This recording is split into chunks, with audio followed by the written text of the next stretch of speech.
Yeah, man. Today, July the 2nd, Tuesday, 2024. We are in the 401 Sports World Network on YouTube. Make sure that you follow us on YouTube. That's the numbers 411, the word sports world, the word network. We are on YouTube. Please support us there. Hit the like, subscribe, notification bell, share, because sharing is caring. Also, check us out on TikTok. That's MISTERFOURONEONE. That's Mr. 411 on TikTok. Also on Instagram, the same way. MISTERFOURONEONE, Mr. 411. Today's episode we're going to discuss something very, very, very, very, very important, and that's the state of land grants and HBCUs. And in particular, we're going to touch on Tennessee State University that's in Nashville, Tennessee. And I couldn't cover something like this without having uh, someone who is really passionate about this topic, passionate about the culture, and that's Hot Tub Tony. So Hot Tub Tony's in the building, man. Welcome, Hot Tub. What's happening, bro? What's going on? What's going on, everybody? How y'all doing tonight? There it is. All right. We hope everybody's doing great. And yeah, Hot Tub Tony, man, the king of controversy, my guy.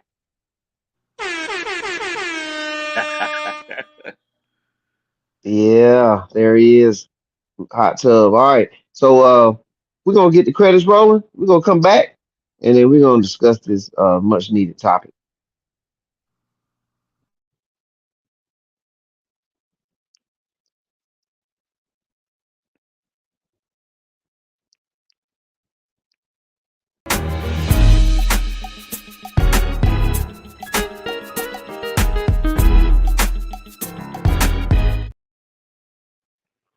All right, we back. Hey, we took care of all that business, but again, make sure you do all the things, follow, subscribe, share.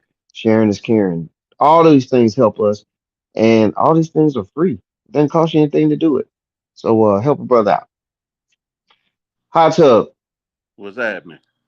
Man, HBCUs, man, you know that we have a passion about this, and and mainly because HBCUs, and I'll let you dig into a little bit more of that if you can give me some clarification.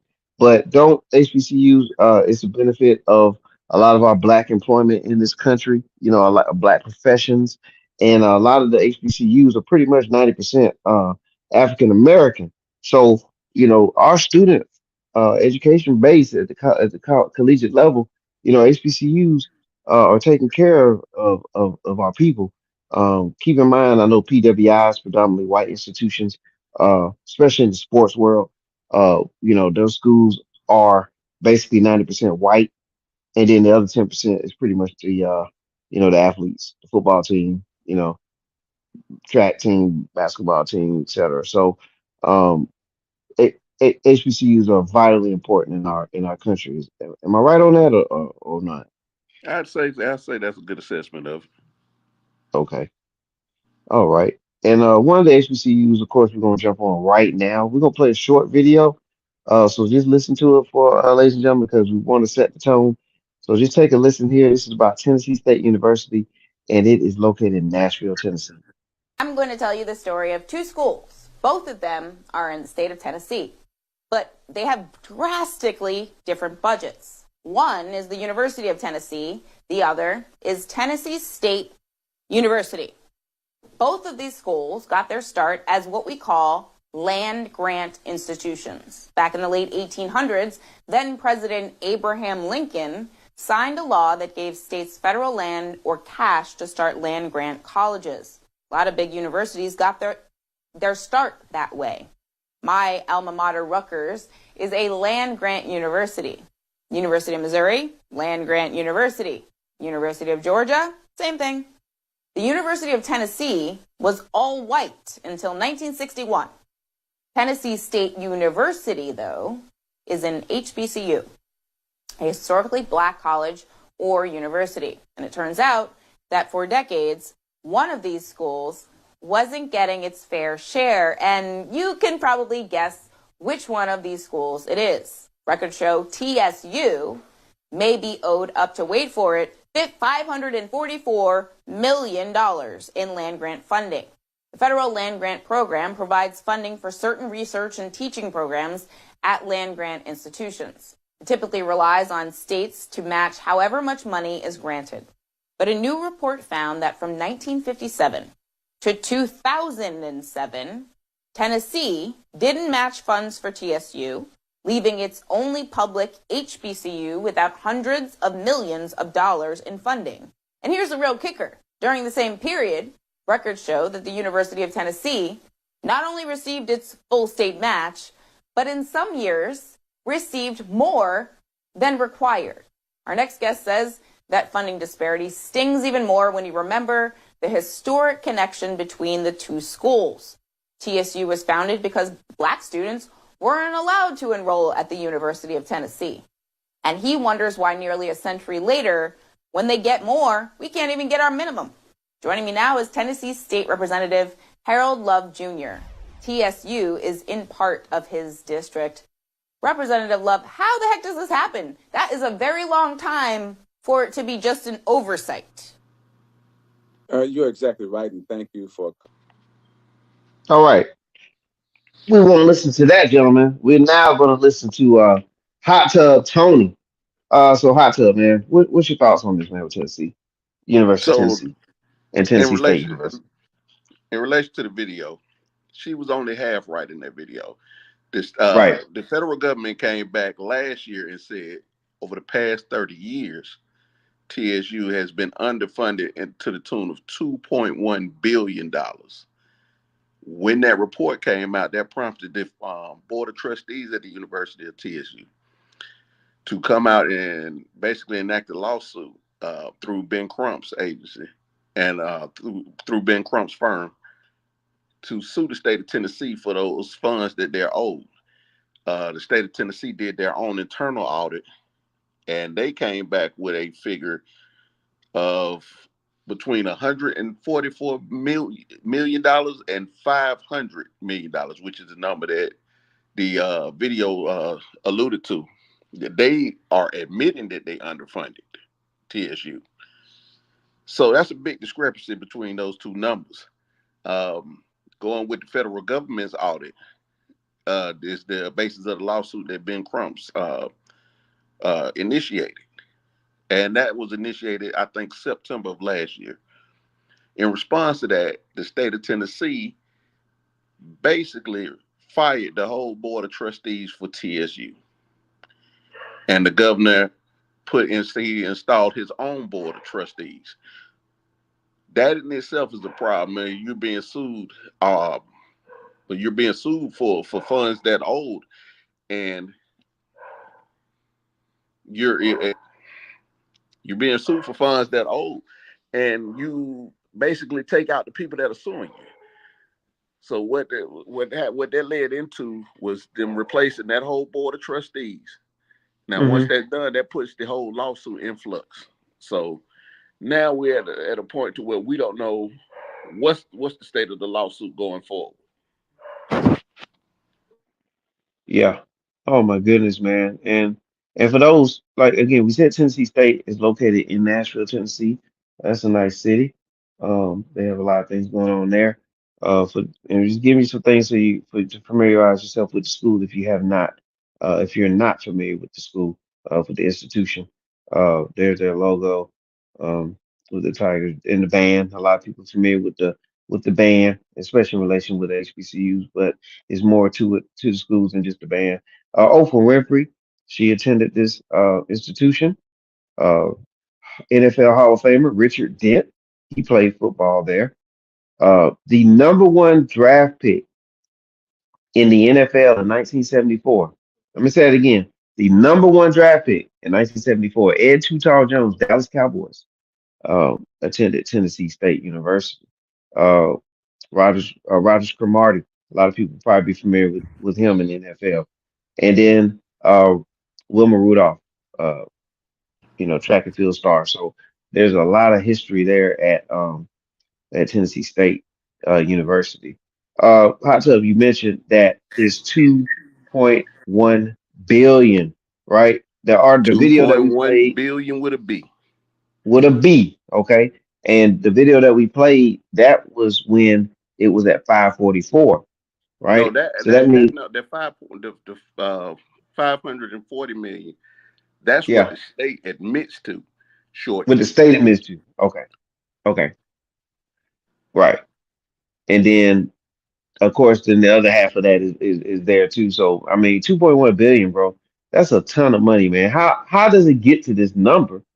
All these years, how does a state pay more money for the University of Tennessee, more than what they allocated, but then yet another institution in the same state is in the hole by 2.1 billion with a B? This is a twofold problem. The problem is, and we got to be honest about it. It's a lot of racism involved in that decision to short TSU the money and give it to Tennessee State. So even with that, we have to look at the institution itself. TSU and the previous boards of trustees also at fault for this, for allowing this to go on over the course of 30 years.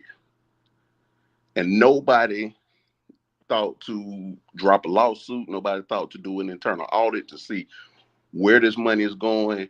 Why aren't we being allocated this money? They just now, 30 years later, letting the public know that this has been going on since the 80s. So the institution itself is not blameless in this either. So blame on all sides. Now, kudos to the administration that initiated the lawsuit once the report was brought to light, but that should have been done decades ago. And this problem is not just relegated to TSU. This is Hmm. the same story that we're seeing throughout the whole HBCU system. To go touch on another school, Fort Valley State here in Georgia, and sued the Yeah, state of Georgia for $640 million that they've been shorted. yeah. And that lawsuit is making its way through the courts now. So what we're seeing is a pattern of the federal government allocating money to HBCUs earmarked specifically for them through the land grants, and that money being siphoned off to other institutions or in other entities within the state and not getting to the HBCUs. That's why we're seeing year after year after year, HBCUs are going to the federal government every election year and basically begging for money. And the federal government say, "Hey, we gave you the money. We're going to give you a little more money," but it's not reaching the universities themselves. Or if it is, it's being siphoned off somewhere in that process. Now, we can blame the states, and they do shed the bulk of the blame. But we have to look at these administrations in these schools because nobody has raised the alarm to the point where it's gotten the amount that they're being short, and it's so great that it can't be ignored anymore. And that leads me to believe that it's a lot of corruption within our HBCU system too that allowing that. So you have to look at previous administration. How did you not catch this? If you know if the federal government is telling you, hey, we earmark, let's say $3 million for you this year, and you didn't receive $3 million, that's the time to speak on that. Is not 30 years from now. It's Hmm. right now. That's money that's owed to you, and if you didn't get it, that's the time you go on TV, you go to your black media sites, and you say, "Hey, we didn't receive this money that they promised us," and you put the onus back on the state, back on the federal government to account for that money. But that's not being done in our systems. So we have to look internally as well as externally as to where the problem lies. Now, going back to TSU, with the state actually coming in the midst of a lawsuit, basically firing the whole board of trustees and installing what is essentially a puppet government to run the school. That's a problem, and I think that's going to have some legal ramifications if this lawsuit goes forward. And I say if the lawsuit goes forward because we don't know if this new board of trustees is even going to continue the lawsuit, which I suspect is probably won't, because they're beholden to the governor of Tennessee, not to the institution itself. Therein lies the problem in a lot of the HBCUs that are state schools, is their whole board of trustees are, in most states, I believe, installed by the governor. Well, if you're going to steal from it, of course you're going to install people that are going to allow you to steal, which is, I suspect that's happened in the case of TSU. Now, I can't confirm that. I have not confirmed that. But Hmm. with the state of the case as it stands and the information that we have available, that's my suspicion right there. Is there was a lot, it was a lot of corruption and a lot of complicity involved in this whole debacle. So we have to be honest about that, and we have to look at our institutions, because they will also allow themselves to be used as political tools. Whenever the black community comes to a president or a new administration in the federal government and say, hey, we want tangible resources for black Americans specifically, what is the first thing that they say? Well, we gave money to HBCUs. We fully funded your HBCUs. If that is the case, then why is it every 2 to 4 years we see our HBCUs saying we need more money? So somebody's lying in that equation. And if the HBCUs don't have enough courage to come out and say, hey, they're using us as political tools, they're telling y'all that they're funding us and they're not really funding us. That's stuff that the black community needs to know, because we can address that with our votes. We can address that at the ballot box. But if you don't tell us and let this stuff get to the point to where it's now in the billions of dollars that you've been underfunded, then that's on you as an institution. You failed your student body, you failed your alumni, you failed the parents, you failed the black community as a whole by not sharing this with us sooner.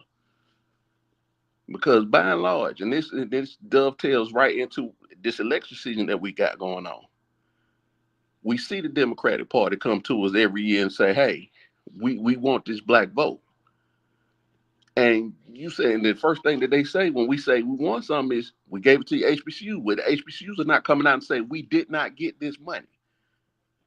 Because if you did, what's going on now could have happened 30 years ago. We can withhold our vote till you give us something tangible. And that includes funding the HBCUs. Right. That's in addition to getting tangibles for Black America. So we do have to look inward a lot of times. We do have to look at these HBCU systems and actually ask ourselves: are they working in our interest, or are they working in someone else's interest? I mean, yeah, because if it's, I mean, the interest in the HBCU, if it's interest in the school, I mean, this money need to be, it need to be there ASAP. Like, I mean, this is tons of money, man. And what can be done with this type of money? Hot tub, what can be done when these universities receive land grant funding? Well, one thing that was brought out when Deion Sanders was down in Jackson State is the state of the facilities Hmm. when compared to their PWI counterparts. As far as Right, sports programs, you can have state of the art facilities, equipment, trainers, nutritionists. That these are normal things at even the smaller PWIs, predominantly white institutions. But we don't have those at most of our HBCU systems. So right. that can be used to improve it. In the state of Howard University, I use them as an example. They just last year, last winter, they were going through where the students couldn't stay in the dorms because the dorms had no heat. Mm, Staying with Howard University. 2 years before that, the students had to move out of the dorms because they had an insect and vermin infestation.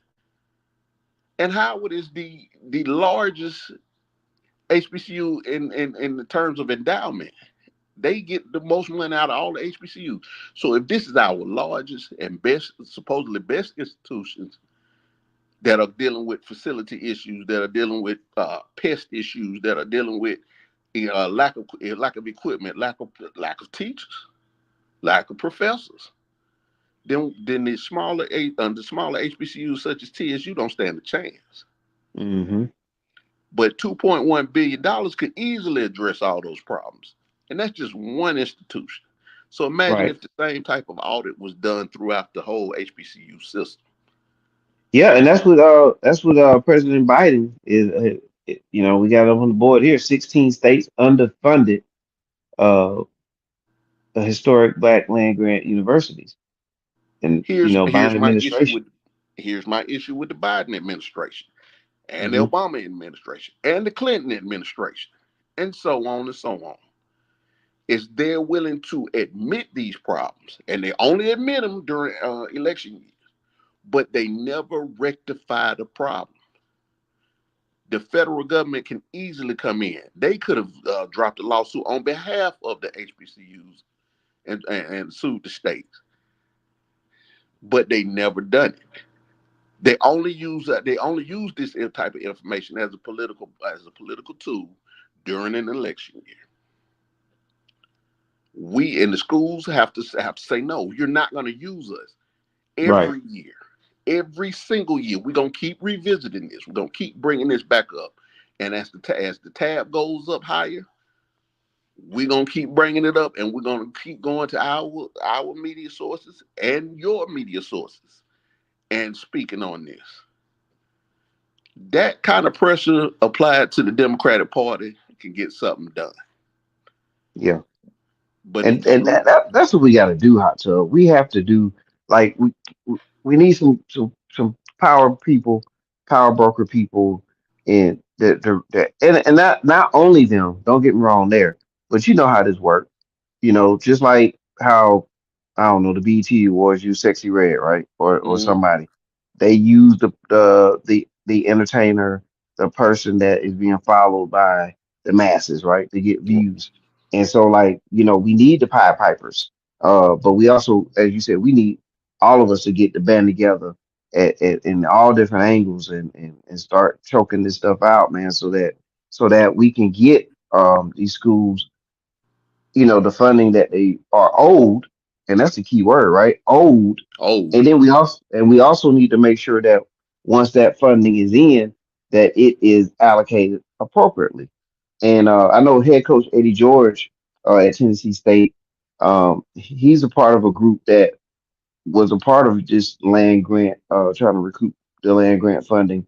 So Eddie George is big on that as well. And he even admitted that he was trying to learn how to, you know, what to do, what could be done with this funding when they get it. You know what I mean? And I think he was on Shannon Sharp, one of the interviews there with him, and he was trying to explain that as well. But this is real issues, man, and I want to go ahead and just really highlight Eddie George for a second. That you know, I'm glad that he's there, and I'm glad that he's there more than just being a football coach. He's there, you know, as a person of influence and really helping, you know, our people. You know what I'm saying? And there is a disparity between all of these universities. It's a huge disparity. And why not work to get this universities and all of them on level playing fields, man? Why not work to get us in that direction? And of course, it's gonna take a lot of heartache. It's gonna take a lot of backlash. It's gonna take a lot of, you know, finding out, pulling back, and finding some warts and things like that. But it's necessary and it's needed, man.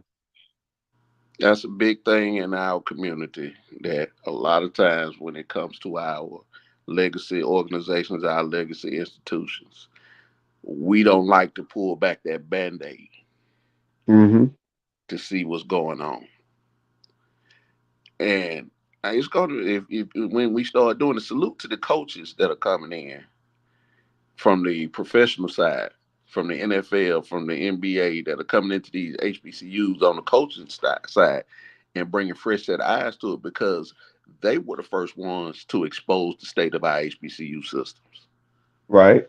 not the administration. And when they leave, you can't complain about them leaving.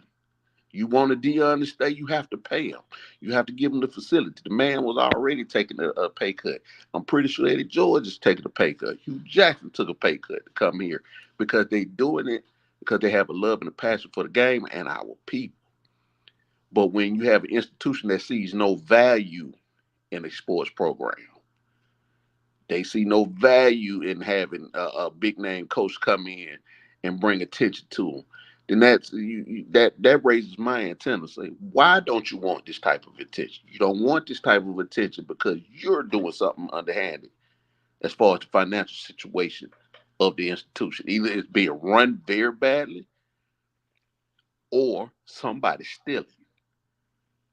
And I think to the latter because when I started to look at the board of trustees at a lot of these institutions, these guys come from financial backgrounds. More times than not, you having people that were CEOs, CFOs of large corporations coming in to run the HBCU. Yet the system is still broken. So if it's still broken, then who is to blame? And a large share of it got to go on the institutions themselves. If you have a governor like the governor of Tennessee, he installed his new board. Who do you think interest that they're going to work in for? Do you think they're going to come in? He put people in there that's going to continue his lawsuit and work for the betterment of the institution and for our children, or do you think he put them people in there to make this lawsuit go away and maintain the status quo? We got to ask ourselves them questions. We got to hold it. Hmm. This type of story can't go by the wayside, a month from now, 2 months from now. No, this is the second time we brought this story up. And we're going Yes, to it keep is. updating it and keep updating it as it goes along. Because what a lot of times happens is, yes, this story will get a media attention because the number is so large that the media will report on it. And you come back, circle back around 6 months from now, well, we reported on it. Well, where's the state of it as it stands right now? You don't get those types of updates. That's why media apparatus such as this, such as smaller black owned media, is important to follow up on the stories that are important to us. This is not a story that's important to the rest of America. Hmm. Let's be honest. America don't care what happens with the HBCUs, but we're getting into a situation now where we saw the Supreme Court do away with affirmative action in education. Now these PWIs don't have to take into account race. I say a lot of times they don't do it anyway. So if your children can't get into a top tier school, where else are they going to be able to go? Well, they can go to a community college, but nothing to stop the community college from discriminating against them. So that's why I see a need for HBCUs. I don't want to throw them. I don't want to be the one to say they're not needed at all. Most of our lawyers, black doctors, black engineers, they do Hmm. come out of the HBCU system. That's Right. out of necessity though, and we're not putting out nearly enough of them. But I would challenge our HBCU system.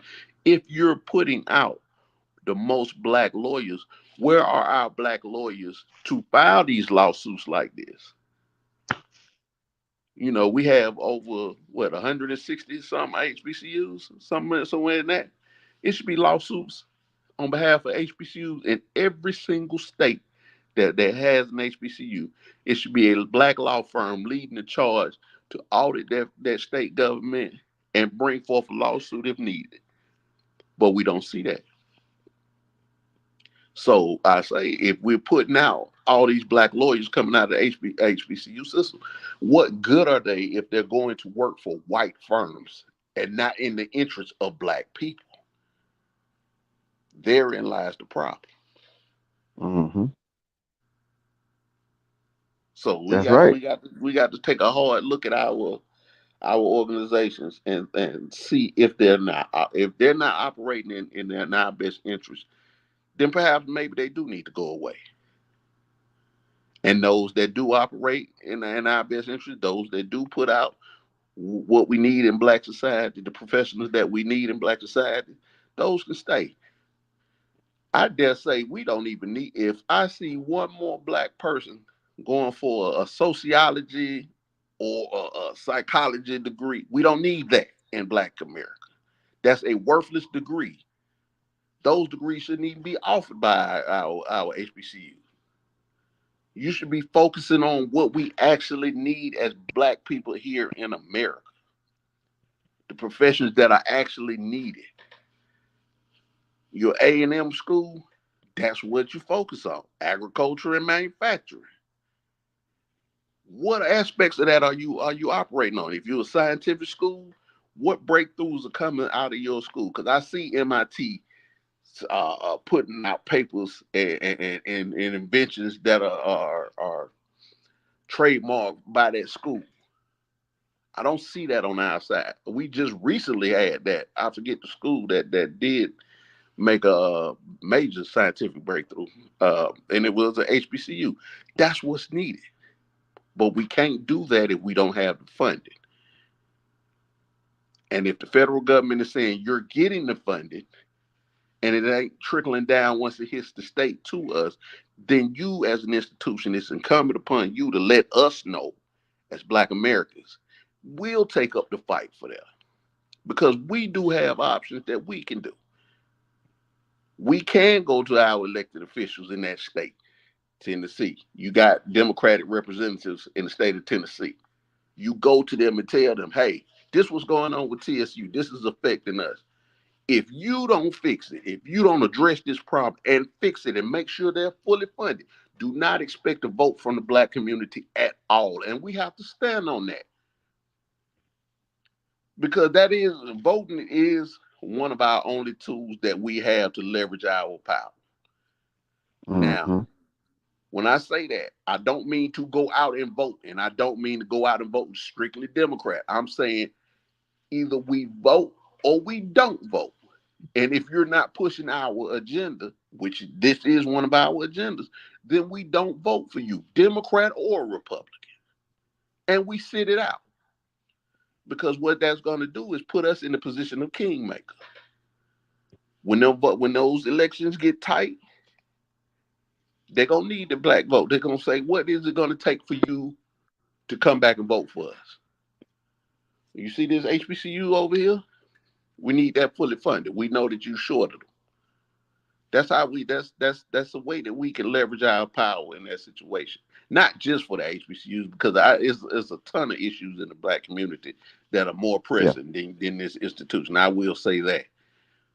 But you want those addressed. If we stop getting on this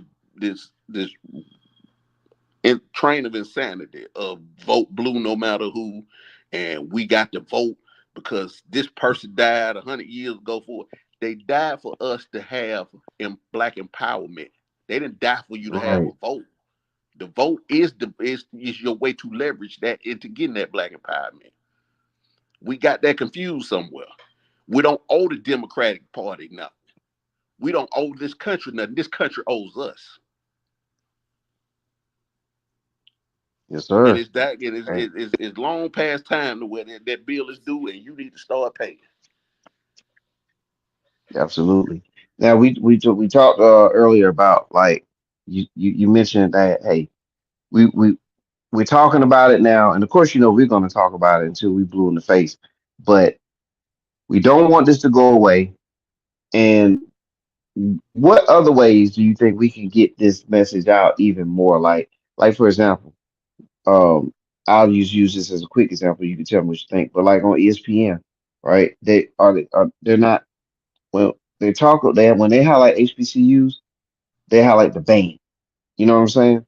They might Mm-hmm. highlight one or two football teams, but for the most part, they're pretty much highlighting the band.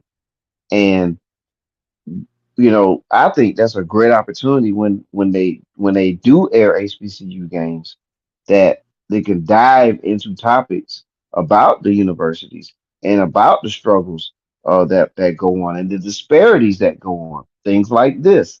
And then that way you kind of help push the envelope even further because if you think about it, remember the Washington previous name of the Washington Commanders, right? Mm-hmm. The Redskins, yeah. Now, exactly. Now, all of a sudden, when there was a big push for that, to be changed, it was blasted out there. And guess what happened? You know what I'm saying? Ownership finally caved in 50 years later and changed the team name to the Commanders. You know what I mean? And Mm-hmm. so, and like, I just always feel like it got to be more. pushed out there in mainstream media. So what do you think about that? I'm glad you said that because I refer back to the Dion situation. Yes. That was one of the best things that could have happened to the HBCU system with Dion coming in and Dion actually exposing what was going on behind the scenes. That's what's needed. I'm seeing as the only people that are basically speaking on the corruption in the HBCU system are these coaches that are coming in. And I'd say when they fire you, or if they fire you, start naming names. Dion, to his credit, hey, Dion not only told what happened, he said, hey, they were stealing from me. They promised me this. They sold X amount of tickets. Then they come to me and say they only sold 20,000 tickets. That's letting us know what happened. Name names as well. I say go further. Who in the administration did that? What was promised to you? Let us see the contracts. We got to shine the light on that. And anytime the cameras put in their faces, because the only highlight the HBCU system gets, the only media basically comes off the sports side. So them coaches, like you said, whenever you on the TV deal, you get you win a game, you get interviewed. Start telling us what's going on. Start mentioning these things like being underfunded. Hmm. The And, more oh, go ahead, G. Go ahead the after. more attention that we can put on it, the more eyes that we can keep on it and keep constant eyes on it. That's gonna And enact also, the change. yeah, and also on top of that now, and also like the disparity of the campuses, like show like there's programs that can really be showing this kind of stuff. Like, okay, let's just say Notre Dame has a 100,000 seat stadium. Their campuses have this, their campuses that, but then you know another school, we'll just use HBCU school, blank said school, you know their stadium looks like this. Like, why is it such a disparity in, you know, the structures and things like that? Now, we just talked about 2.1 billion that's owed to a school. Why not highlight and do stories on there, before the games about what's happening at these schools? You know what I'm saying? Do you think that's twofold? Do you think like, hey, they maybe they don't want to push stuff like that because then that's going to really lay pressure on people to dig in and even things up, or at the same time also expose what may be happening behind the scenes somewhere. I'm glad to say a lot of the attention, a lot of the things that we're finding out over the past 5 years that I'm seeing with the state of HBCUs, especially when it's concerning the facilities themselves, is coming out the student body. Yep. I'm seeing a lot. TikTok and YouTube have oogobs of videos of black students that have went to these HBCU that are exposing. They're showing the state of the facility. They're showing the mold. They're showing ceilings falling in. They're showing the dilapidation that's in their living quarters. They're showing the low quality of the meals. So the attention is coming off the kids. They're the ones putting the light on it. Mostly, what we have to do as a black media and what we have to do as parents of the kids that go to these schools is demand better of the institutions. You are paying money for your child to go there. These children are taking out hundreds of thousands of dollars in student loan to go to these institutions. I'd be damned if I'm sending my daughter to one with a subpar uh, facilities for them to sit 4 years for what? Yeah. I don't think any of these institutions or any students or anybody should be, settling for the facilities to be in that state. Like there should be major pushes about getting all that stuff, upgraded. You know what I'm saying? It is it because it needs to be done. You know what I'm saying? You got students going there every year, and they shouldn't have to succumb to that. So you know what I'm saying? I just think all that needs to be attacked, and all of it needs to be fixed.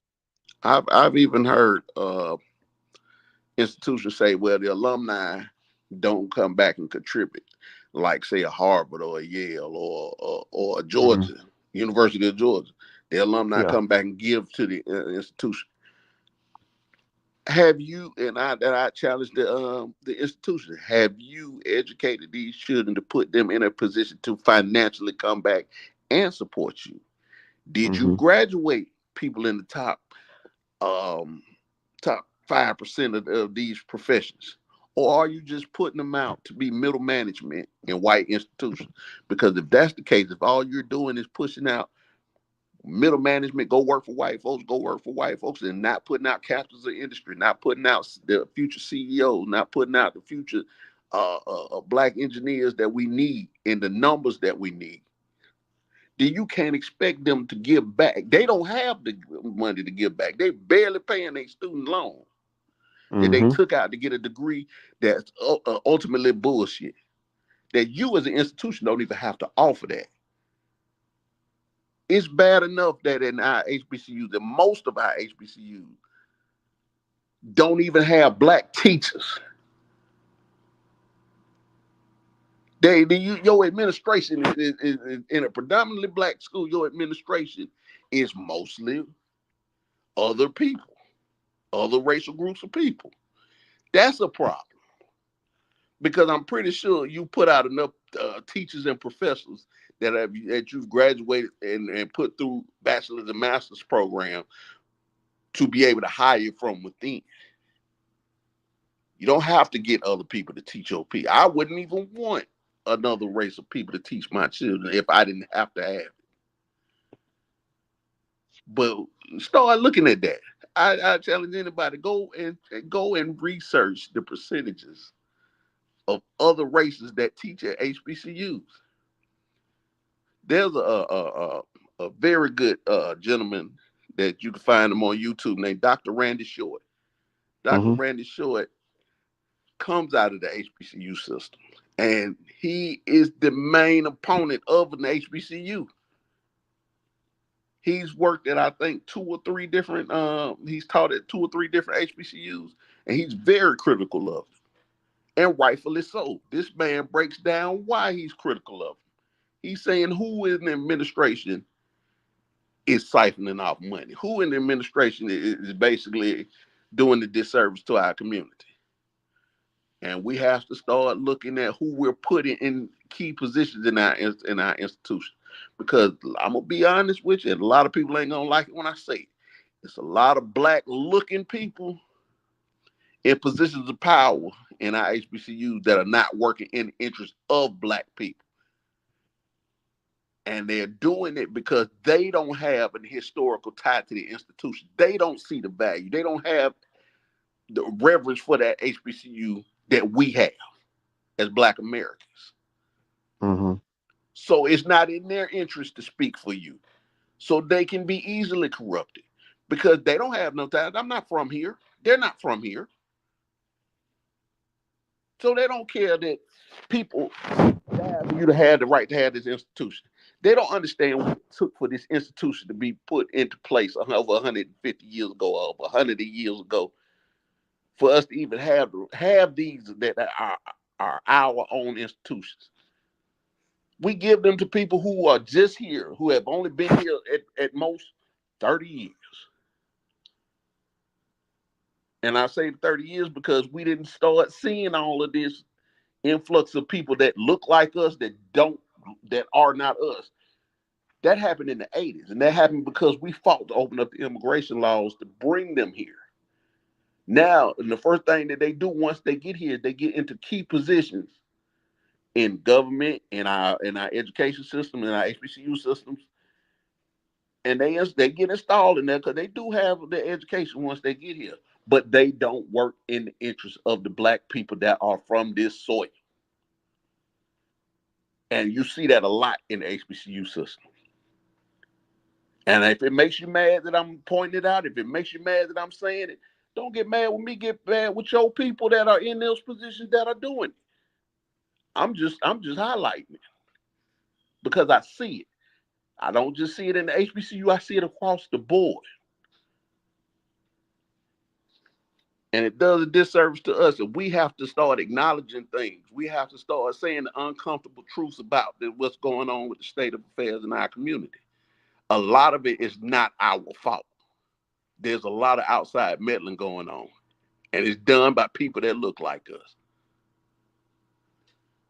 Well, with that said, hot tub, and of course we're getting close to the hour here, but you know, what do you expect is going to happen here at Tennessee State about this 2.1 billion? Do you think they're going to get this whole 2.1 billion? Do you think it's going to eventually get the money? If they do, it's going to be, you know, broken down over decades and paying it back. Or I mean, what do you want to see, and what do you think is going to happen? I can't make any predictions. I could say what I will hope for. The best case scenario that I hope would happen is that the lawsuit continues to go forward and they do get the money that they're owed. I would say to them that if you do win this case, don't take it back over time. Hmm. Don't let them say, okay, we'll pay it back over the course of 30 years. No, no, no. This is what you owe us. Run us our money. Not a year from now, not 2 years from now, not 10 years from now, we'll make it whole. No, make them pay what they owe right now.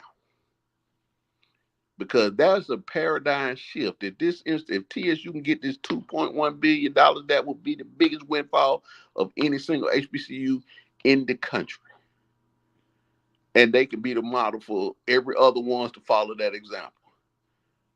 That's my hope. Now, Yeah. am I optimistic that's going to happen? I can't say that I am. With this state coming in and putting in a new board of trustees, because I don't have a lot of confidence that this new board is going to operate in the best interest of the institution and its student body. I don't. I think they were installed to make this lawsuit go away. And as the media attention fades on that, which is already have, this story broke less than it's been less than a year that this whole Yeah. debacle has been going on. It's just now getting Mhm. media attention, and most of it is coming from media outlets like this. Yeah.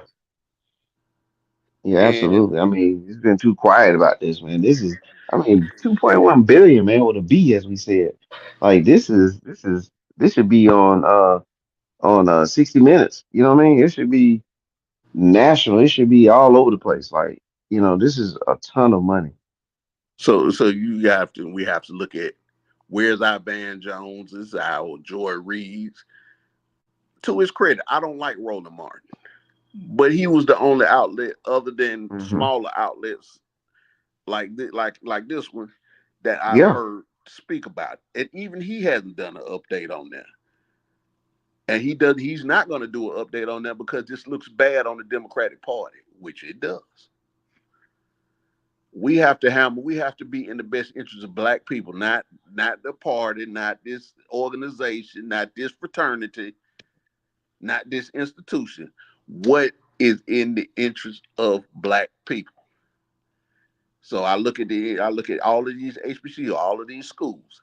If you're not going to operate in your own best interest, then why should we champion your cause? and Why should the man, black community rally behind you? We can just let you fall by the wayside. The only reason I'm and addressing this from Tennessee is hmm because TSU took the time out and to take the steps that were needed to push this lawsuit forward. So absolutely. they're actually And fighting for what's owed to them. I can get behind that. I can get yeah, behind Fort Valley out here in Georgia to fighting to get the money that's owed to them. I'm looking at a whole lot of other institutions like where your lawsuits at. Because yeah, if you got 160 some odd schools suing each individual state government, that's gonna get some attention. That's gonna get some things done. But if they ain't gonna do it, I'm not gonna do yeah, absolutely, man. And with that said, man, let's play that quick video about Fort Valley State, which is located in the state of Georgia, for those who are not in this state. Um, and also it's in the middle of the state of Georgia. If you want a larger city as a reference point, Macon, Georgia, 30 minutes, kind of 30 minutes south, east of it. Macon, East of it. Georgia. Yeah. So, If you go to Fort Valley State University in Georgia or just care about higher education here in the Peach State, this info might be interesting to you. Two federal officials this week sent a letter to Georgia Governor Brian Kemp saying that the state of Georgia has historically underfunded the HBCU Fort Valley State University to the tune of $603 million over the last 30 years.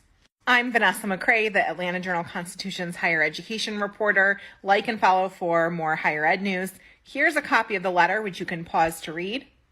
The gist of this letter is an analysis by the Departments of Agriculture and Education. A similar letter went out to the governors of 15 other states, mostly in the South. These federal officials are saying that the original land grant institutions like the University of Georgia have gotten way more per pupil funding than the HBCU counterparts. More at ajc.com.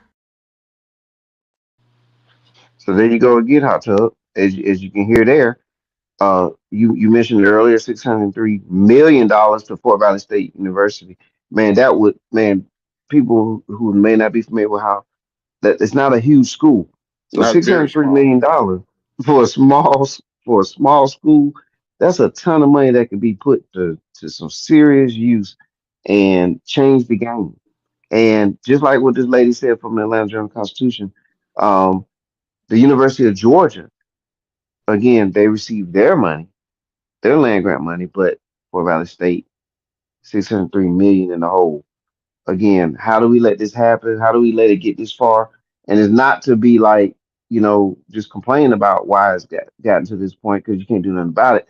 But it's good to understand why do we allow this to happen so we don't allow it to happen even, again or even longer. So man, 603 million hot tub. What could Fort Valley State do with that? Man, that would to put this in perspective, Fort Valley is if you go down there, is it looks almost like a high school as far as this facility goes. You could bring them on par to a Georgia State level. Hmm. Anybody know about Georgia State? It's not an HBCU. It's a state school that's here in the city of Atlanta, heart of the city of Atlanta. But it's very modern, generates a lot of revenue, especially through its sports program. You give we give with us getting our institutions on all together. You give our kids another option. Every child ain't gonna make it. If you got a child in sports, every child ain't gonna make it into University of Georgia, Alabama, or these big PWI schools.